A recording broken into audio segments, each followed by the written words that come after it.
Hello, my strangelings, and welcome back. I know I haven't been doing videos, but I also forgot that November is like one of my busy months. Well, my only busy month. But anyways, I'm back, and now we're going to continue on with the Beckford case.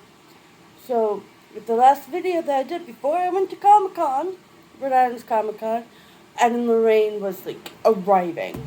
So, let's continue on.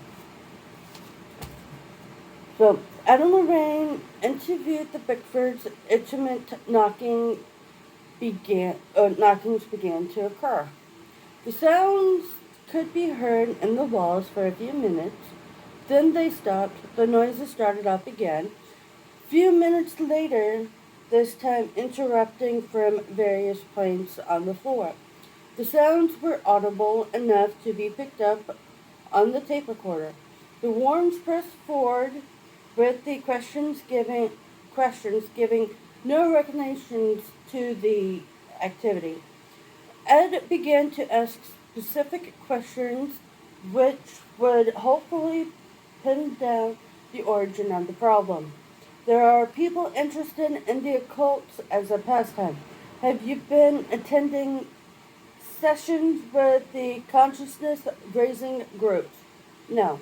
Has anyone brought or withdrawn from the library of books on Satanism or witchcraft rituals? No. To your knowledge, has a seance ever been held in this house even years ago? Never, was the firm reply.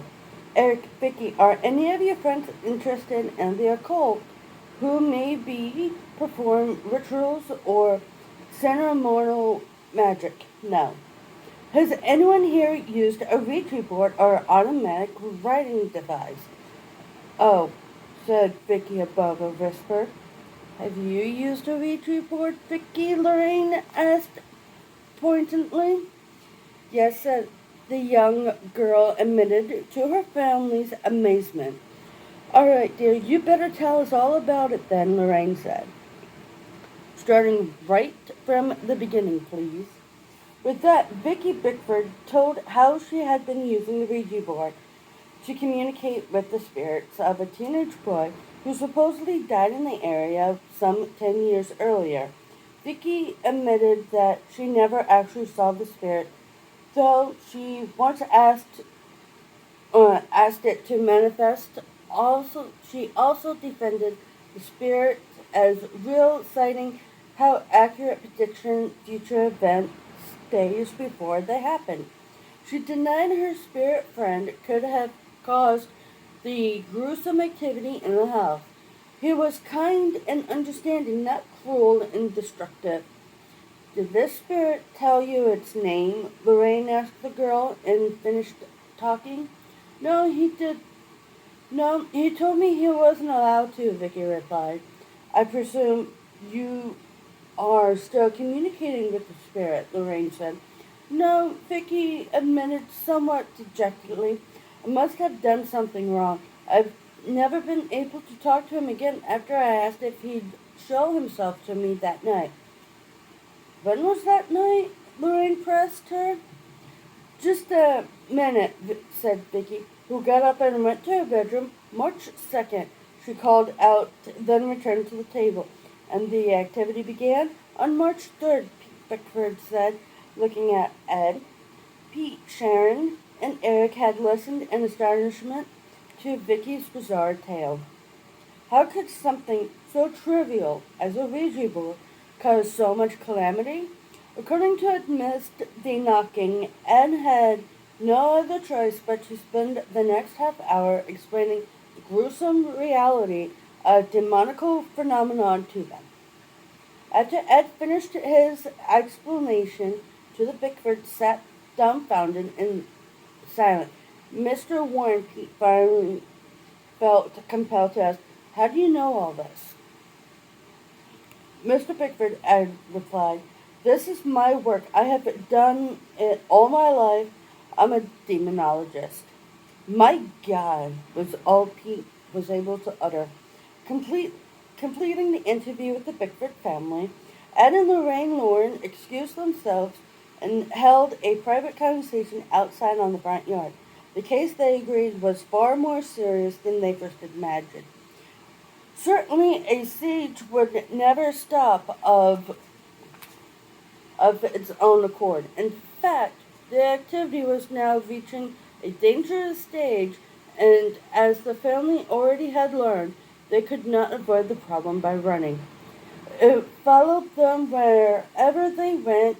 The Warrens decided the quick solution was to get the church involved immediately, so the phenomenon could be varied and then acted upon.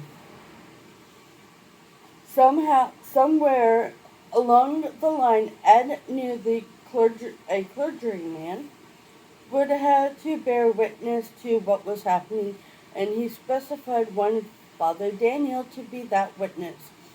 With the Beckford's permission, he telephoned the same priest singled out as an enemy by the spirit associated with the rag doll, Annabelle. Father Daniel learned a young priest in his early 30s had recently studied demonology over the past year. Ed had been tutoring him on the practical aspects of the discipline. A few hours later, just after sunset, the priest arrived at the Beckford house. By that time, activity had already begun a refresh, with scratching and poundings and levitations of small objects. To test whether the pounding was being caused deliberately. Ed pounded twice on the wall. There came two poundings in reply. Then he pounded a fourth time in quick succession. Fourth rap sounded on the floor, then on the table. Obviously, there was an intelligence behind the activity. Ed asked Father Daniel to perform a blessing in each room, which, when accomplished, reduced the power and frequency of the poundings, the most annoying aspect of the disturbance. When that was done, Ed and Lorraine sat in the living and briefed the priest. The Warrens had to leave for Vermont that night, but Father Daniel would stay on with the family in their absence. You will now be the object of hatred, Ed told the young priest in no uncertain terms. Under no circumstances you must challenge and you must under no circumstance must you challenge the undisturbed spirits that are here. You are in both physical and mental danger in this house. If you are not careful, you can be hurt seriously. So don't try to resolve the problems yourself. Just be strong and don't let your emotions get the best of you. Use the rosary, not your temper. Ed handed him a card. Now, here's the phone number where we'll be. Don't take anything for granted. If there's something you don't know or can't handle, call us day or night. Writing down another number, Ed added, Father Sean McKean will be your immediate superior in this case. I have already contacted him. Call Father McKee every day and give him an update on the activity here. Alright, so that's where I'm going to stop for tonight, and I'll continue on in tomorrow night's video. So see you guys then. Bye.